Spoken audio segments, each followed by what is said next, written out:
Hi guys, I'm Luke, and what we're going to be talking about today is Loki's interactions with the wild ravens. So recently we have had a breeding pair of ravens move into the local area, so they tend to nest over that way. So all the kind of area over there, that is generally their kind of where they like to hang out. Now Loki here, this is his territory, and they do occasionally come into his territory.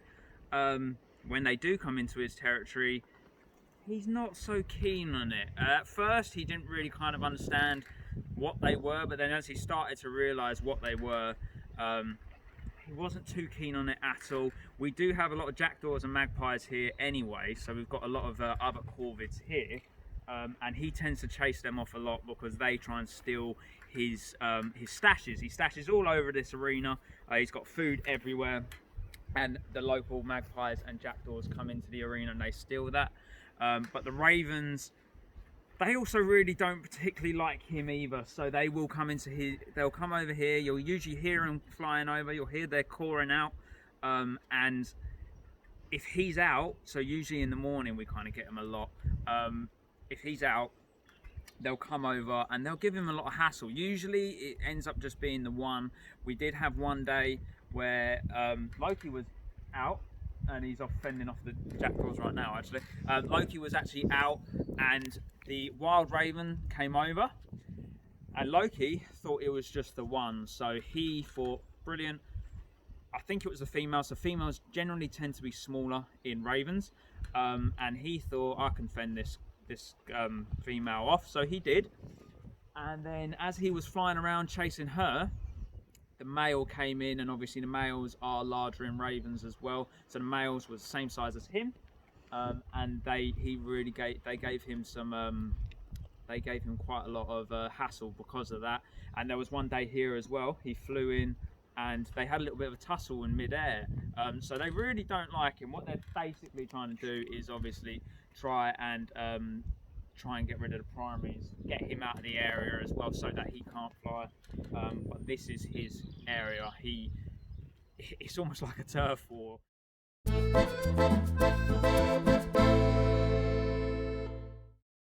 Hiya guys, welcome to the Q&A part of this video. We are going to have Loki join us hopefully for a little bit of this question and answer session. Here he is. So let's get on to your questions. So we'll start off with, this is quite a good question. Who do you consider more intelligent, Loki or a wild raven? And that is from the user Just a Weird Guy. Okay, so who do I consider more intelligent, Loki or a wild raven? Well, I think it's what we consider intelligence, okay, because ravens are social birds, they have social intelligence, but they also have problem solving skills. Now Loki hasn't got the worry of having to fend for his life and survival skills, so he's more able to be more problem solving. So as you can see with his toys, and developing more bonds with lots of different people. So I think it's hard to say which is more intelligent because it's how we use intelligence as a barometer, but without a shadow of a doubt, they are super intelligent. So it doesn't really matter, you know, if it's wild or captive. With captive, you can train them to be more problem solving, but they can equally be just as acute in the wild at problem solving. So great question there from Just a Weird Guy. Sorry, Loki is soaring behind me at the moment, so if my eyes do go like that, I'm just looking to see where the glossy boy is going. So the next question is, has he ever been interested in mating, or he just loves Elliot and that's enough? And that's from Lady Heather's Lair. Well, it's a great question, and a lot of you have asked about this, probably after seeing his kind of quite dramatic tail wagging that he likes to do. Okay, so with Loki, he is what we call an imprint. So he thinks he's a human, so he associates as being part of our pack. So he wouldn't really be interested in an actual raven. There is a chance, of course, but it could be quite dangerous if we put the two together, because he could actually see that raven as a potential threat. So it's not something that we would introduce. So I like to think that maybe I'm just enough for him, and we have this kind of mutual platonic relationship. So yes, he's not shown any sign of wanting to mate with another raven, and as Luke shows you in the video previous to this, he actually does the opposite and he chases other ravens out of his territory. So the next question, and this comes from Lynn Davey, is does Lolos read? Can he recognise letters or symbols or things? So a bit like myself, I'm not an avid reader anymore. I used to be, but neither is Lolos. So Loki doesn't read, he doesn't understand letters, but he is very aware of things, okay? So he's aware of, for example, the flying jackets that we wear because that's where food is kept. He's aware of things like his silver server because we put lovely treats in there, okay? And he's also aware of things like gloves, falconry equipment, boxes, tables, and cue cards, which he wants to come and destroy, don't you? Can you not destroy those, please? So no, he can't read, but he is very aware of things, and we will get into that in one of the other questions. Can you not break that, please? Okay, this is not for you either, okay, just before you get any ideas. So thank you, Lynn, for your question. So this one comes in from a great username. It's called Tor Medical Zombies 2, okay, and he says, or she says, what does he like to do for fun? How well does he get along with other animals? So Loki is a bit of a diva, and some of his pastime kind of pursuits include stealing stuff from me and the other staff members here, making us buy it back off him, stealing things just in general.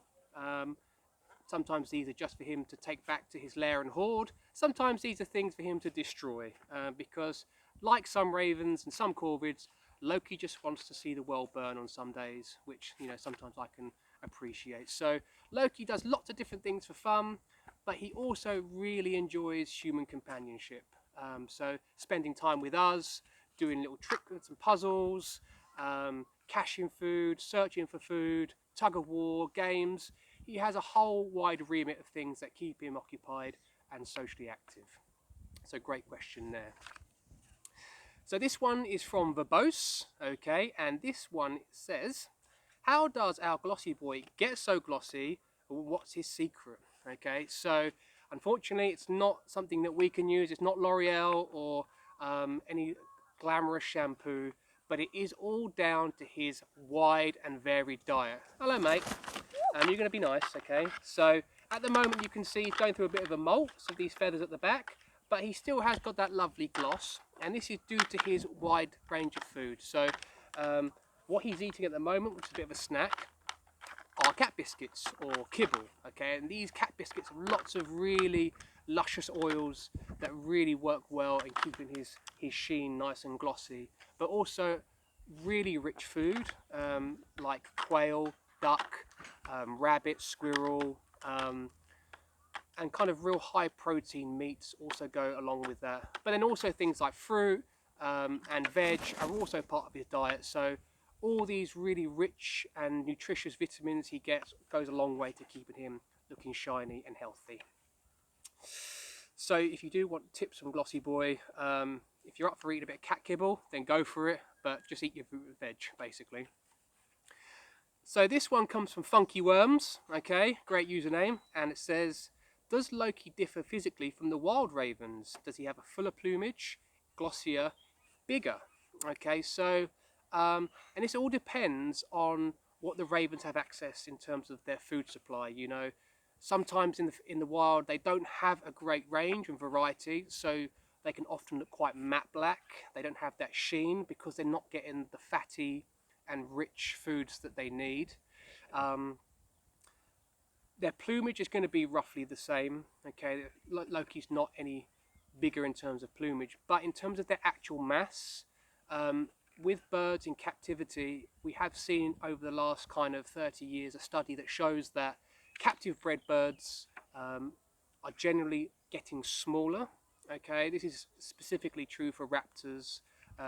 So Loki is probably a little bit smaller than his wild counterpart, and if we think about it evolutionary, that's because he hasn't got to hunt and fend for himself as much as perhaps a wild bird would have to. So generally what we find is that captive bred birds are a little bit smaller. So this one comes in from Scleridro, and this is, how do you know that Loki will return back home? Are you scared that he might not come back one day? Um, Personally, I'm not scared that he's not going to come back one day, and that's predominantly because over the years that we've been working with him, we've really managed to get such a good and tight bond with him. He loves his home. He free flies. His wings aren't clipped, so he can go wherever he wants. So he has the option if he wants to. But we find that if he gets, goes too far, he gets scared. The first thing he does is he homes straight for his aviary and sits on his door and waits for us to come and pick him up. So I'm not scared that he's not going to come back. And how do I know that Loki's going to come back home? It's just kind of that intuition and that bond we have. We're always watching him, so we don't let him just go off on his own willy-nilly. We've always got eyes and ears on him, so he's well looked after, and so far so good. He's always returned home, haven't you, mate? So the next question comes from Tanis Call, and this one is quite an interesting one. It says, does Loki steal stuff to get a reaction out of the people around him, or does he generally just like to hoard stuff? And it's a great question. Firstly, Loki loves hoarding stuff. So in his aviary, he's got a whole menagerie of trinkets that he's traded with us, he's stolen from us, he's found himself, we've gifted him, which he likes to keep. And he definitely does try to get a reaction out of us by stealing stuff. So if he knows that there's something he can get hold of really quickly, he will do everything in his power to get it, because he knows we are going to chase after him. It's a bit like a game to him. He loves the chase, and he also is a bit of an entrepreneur, and he likes to sell it back to us. So he's definitely acute to what he's doing. He knows exactly how to play us. So great question from Tanis there. So this one, it comes in from Ronitus, and that is, how big is the staff that works with and around Loki? How does Loki react to new people?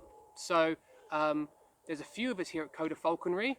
There's myself, and I'm only a volunteer. Okay, we have Luke, who you saw in the video previously, and you have Sarah Jane, the boss, and Emily, the head falconer, plus a range of volunteers that come in and like to help out.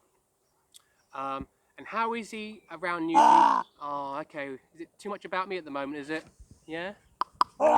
Good boy. So, Loki, how do you react with new people? What is your official statement on this?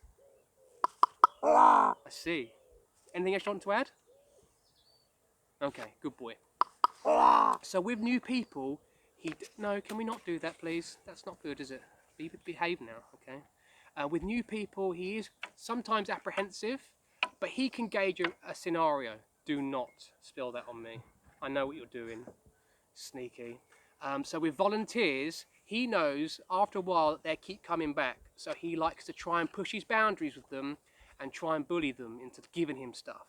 When we do experience days and people come to meet him, he's never seen them before and he understands what's happening.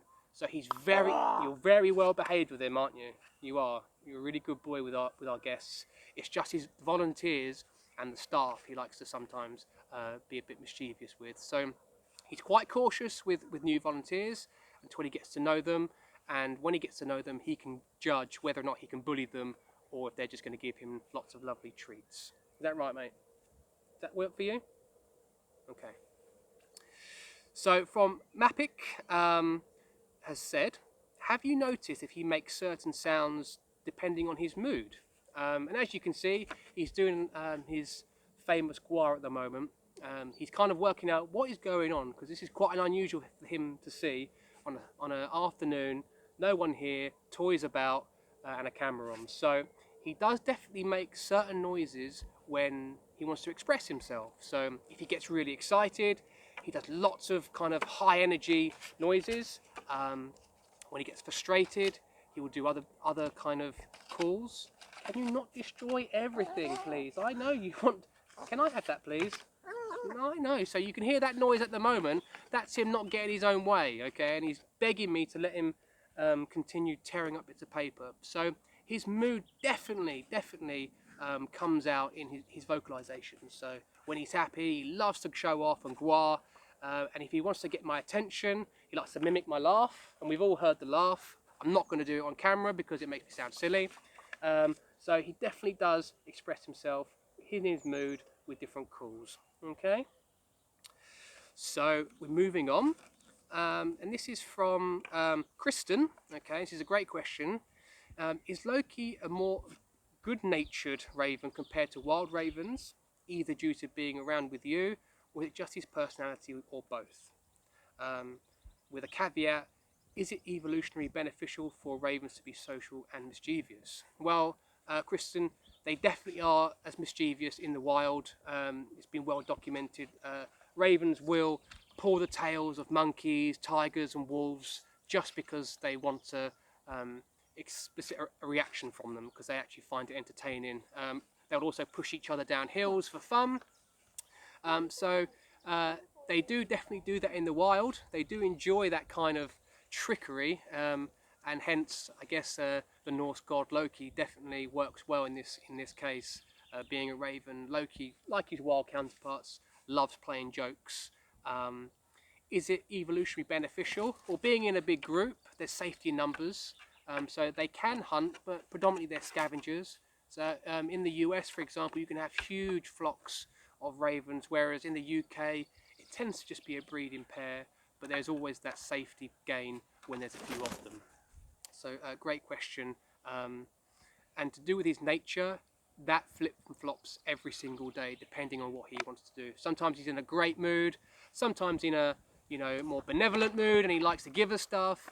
Other days he wants to undo our shoes and try and trip us up, just because that's what he's up to that day. So great question, Kristen. This one from Lilith. Okay, what's the weirdest thing Loki's eaten? And of those unusual treats, which is the one he likes the most? Okay, well, Loki has stolen many a lunch off me and the staff here at Coda, but he's also stolen money out of my pocket, which he's eaten. So he's eaten a £5 note before, which we don't give him anymore, as you can imagine why. But he loves cheese. If he can get his hands on cheese, he's stolen sandwiches off us before, and he kind of takes the sandwich apart, looks for the cheese, finds it, and that's the bit he really wants. And if the sandwich is there, he'll go back and get the lesser parts like the bread. But cheese is definitely one of his favourite things. And there's always an anecdote we like to tell, which maybe we'll do in another video, is that he once stole from someone a donut. It's a very interesting story, but yes, he has got a penchant for a sweet tooth as well. So we don't feed him things like donuts regularly, because obviously they're quite bad for him, but sometimes he can't help himself and he will just go and take what he pleases. So Jay has written in with, what's Loki's favourite food and how often does he get it? So that's a great follow-up to Lilith's question. The stuff that he's allowed to eat are his favourites. He definitely likes the cat kibble, cat biscuits. We don't give him too much because it can bloat them out. He loves fruit, so mango is one of his favourites. He absolutely loves mango. He doesn't like strawberries that often. We did plant him his own strawberry patch, which he used to harvest, but now he's gone off them. Doesn't really eat them anymore. But then he also loves meat, so things like steak. He gets now and again, which he absolutely gobbles up. As soon as he sees that, that's coming out your hand quicker than you know it. So bit of fruit, a bit of meat, but if he can get his hands on it, cheese. He does love a bit of cheese, and now and again, if he's been a very good boy, he'll get a slice of cheese. You can probably hear him flying around in the background. So next, from Shaznik, is what other sounds does Loki mimic aside from the gwahs and the buzz? Okay, so he likes to mimic laughs of certain people. He likes to also, in the spring, he likes to mimic the sounds of lambs, especially when they're being born. It's a very rare sound. He's done it a few times. It's really hard to capture, because it's usually in the early hours of the morning. But he has been known to mimic those. He's mimicked crows in the area and jays. He's kind of worked out that there's a big family here, and he does try and mimic other animals. I'm not sure what his motive is, whether it's kind of he's playing a trap or he's just teasing them, but he has been known to mimic some of the other wildlife around us. Next question is, what were Loki's earlier interactions with you guys like? This is from Dapper Rokin, and this is a really long question. I have written a book on exactly how we got Loki to where he is today and the methods. And if you want to be kept on the loop on where that is in terms of getting your hands on a copy, do email us and we can keep you on the mailing list. But long story short is Loki was absolutely petrified of humans when we first got him.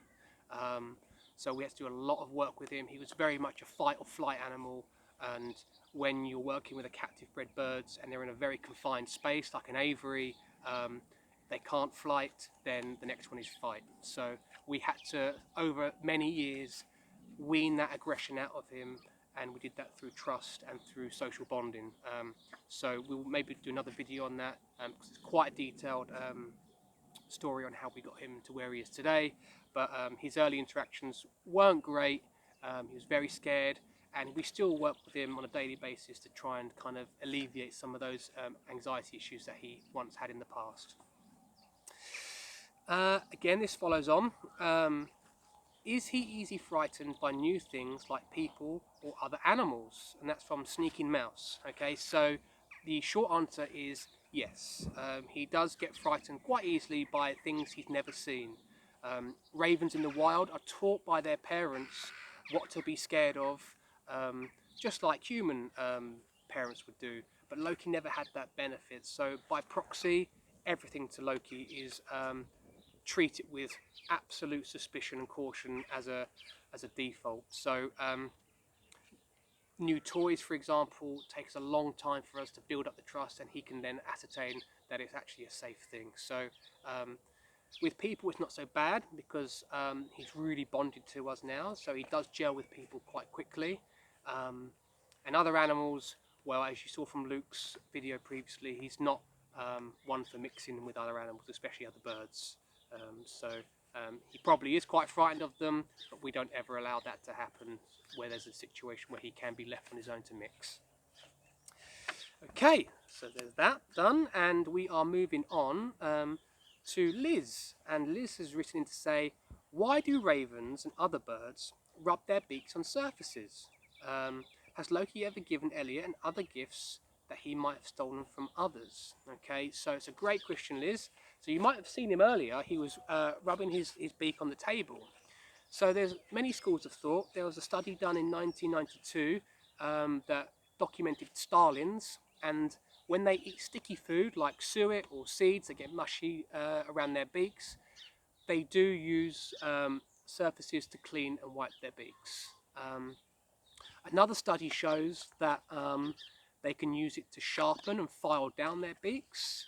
So Loki does do this, but due to the fact that his beak grows so much quicker than it would do in the wild due to his rich diet, it's really not going to do a massive deal unless he's got, you know, constant access to things like cuttlefish that can do a better job. So we do file and coat down his beak.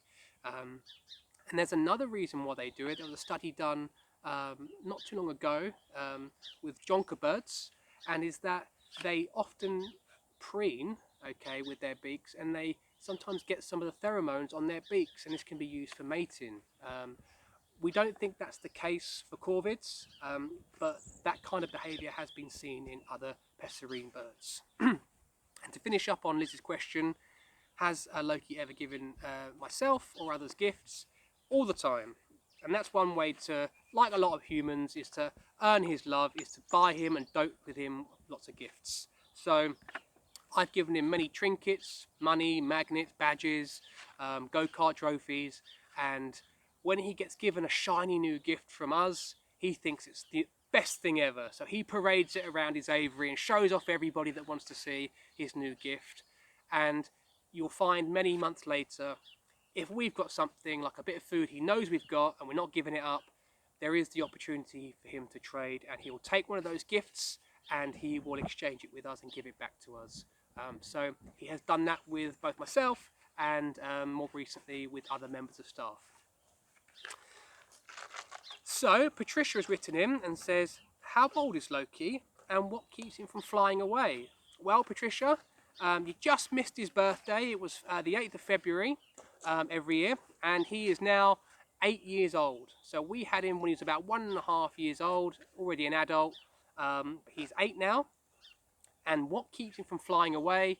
And the short answer is absolutely nothing. Okay, his wings are as they should be. So if he wants to disappear and never come back, the choice is up to him. Just like with all our birds here at Coda, we are merely their custodians. If they choose not to want to be here, then it's up to them. Okay. So Iara has written in and says, what does Loki really hate? And this is a very tricky question. Apart from Emily, who's not here at the moment, I'm only joking, doesn't hate her. Loki really doesn't like a specific falconry glove that is a specific colour of green, okay? And this is all to do with his upbringing, okay? We think he was quite badly abused with the green glove. So every time he sees it, he associates it with a negative... Thanks, mate. He associates it with negative connotations. So he really does not like, even to this day, a specific shade of green on our falconry gloves. So we don't use it as much, but we did use it as therapy to get him used to it and kind of reprogram his brain that he no longer needs to be scared of it. You want me to play with you? Is this boring for you, mate? You want a bit of play, yeah? Okay. So, has Loki ever shown a disliking of a person near him? And this is from Reverend Coffin's son. Not really. Loki's really well behaved with people. The only time he shows any kind of sign of misbehaving is when you're holding the treats back from him. If he knows you've got treats and he wants them, that's the only time he's going to start throwing his weight around. Other than that, he's really not malicious to people at all. He's really well mannered. It's only if you are keeping nice treats from him, he gets a bit aggy about it. So, this next question from Sunday is, how long did it take to train Loki to listen to instruction? Did you have Loki since birth? Okay, so Loki, hello. As I said before, we didn't have Loki from birth. We had him for about 1.5 years. And whether or not he listens to my instruction is all depending on how he's feeling that day. Okay, but generally he's a good boy. He gets up on the scales very well, and he comes back when called. And this is a long process. Again, this took many years. So we've had him since he was 1.5. So it took 3-4 years to get him to fly free to our gloves and really come back on command. But some days, he's just like a teenager and he does not listen to a word I say. Isn't that right? Eh? You're like a teenager, aren't you? Eh? I know. Okay, good boy. So, moving on. I know. Okay, so this one's from Simone Schultz, mate. Okay. Since ravens are very social and preen one another, how do you think Loki would react to a girl raven who wanted to make a nest with him? Has he ever stayed out all night on his own? Well, you were very bad once, weren't you? Because you did stay out all night on your own. Because he managed to break free of the enclosure. Okay, and he used lots of different tools to get out. And you broke into the office, didn't you? And what did you do in there? Yeah, you're quiet now, aren't you? He ransacked the office and stole loads of things and took it back to his aviary. So the aviary was completely open and he could have disappeared and gone into the wild, but he chose just to loot our office and furnish his aviary with a whole bounty of items. We alluded to it earlier. First of all, his nest building is pretty poor, isn't it? You're not very good at nest building, so I'm not sure you're going to get a lady raven. So the staff here, we have to help him build it every night, and he obviously doesn't like it because he destroys it every night. So there's no chance of him ever really mixing with another female raven, and they probably want to stay in his aviary anyway, aren't you? Okay? Am I not giving you enough attention? Hang on. Let's see what we've got in here. There we go, there's a nice biscuit for you. You're welcome. Can I move on now? Yeah? That's all right with you, sir. This one's coming from Michael, and that is, how many locks has Loki stolen? Well, how many locks have you stolen? Lots is the answer to that question. We've lost count of how many lots he's stolen, and all around this flying arena, he has buried them. So there are still treasures to be found all over our flying arena, and sometimes Loki will dig them up and bring them back to us when they're all rusted and worth not a lot to us because they don't work anymore, and he tries to trade with us for them. And we still do offer him something, but not the kind of prices he demands, okay? Because we don't negotiate with terrorists. Killy has said, what are Loki's favourite toys to play with? So we've got lots of different toys, and they range from little puzzle toys like this one to more complex ones, and even really kind of simple ones like Kong toys. So every day is different, and it all depends on his mood really. Some days he wants to play with the more advanced ones, other days he just looks at it as like, nah, I'm not going to be bothered today, you play with it. So we have to empty the food and give it to him because Loki plays by his own rules. Isn't that right, mate? Going quiet now, aren't I? Oh, I know you do. Okay. So White Stripe 99 has said, what is his favourite food, which we kind of covered. You show a bit of cheese and you're going to be your best friend, okay? But he does need to eat apples and all the good stuff too. I know, you're not having any cheese though. When does Loki start his molt, and how long does it usually take? This is from Alf Const, and you can see now that he is in a molt now, so all this kind of downy looking feather here, and this can take anywhere between a few weeks to up to a month to get all his lovely glossy feathers through, and usually he'll do this twice a year. So you'll have a winter and a summer molt. So he's doing the summer molt now, getting rid of those old wintry feathers. So as you can see, he's in the process of doing that now, and it's really important that we give him lots of rich food to help with that molting process. Okay, you good? Okay, and I think we have come to the end of our Q&A, everybody. So thank you very much for sticking with us. Thank you for not being too much of a terror, okay, and not spilling my drink all over me. We will be choosing a winner in terms of who submitted the best question, and we'd like to say a massive thank you to Hawk, who has kindly donated some virtual falconry experiences for you lovely viewers. So we will put the winner of the best question at the end of this clip, so please do get in touch with us via email. You can contact us on the email address below, or send us a direct message on any social media platform, and we can arrange your virtual half-an-hour Meet Loki experience. So thank you very much, guys, for joining us, and thank you for behaving, and we will see you again in the future for another Loki Q&A session. Good night, mate. Good boy.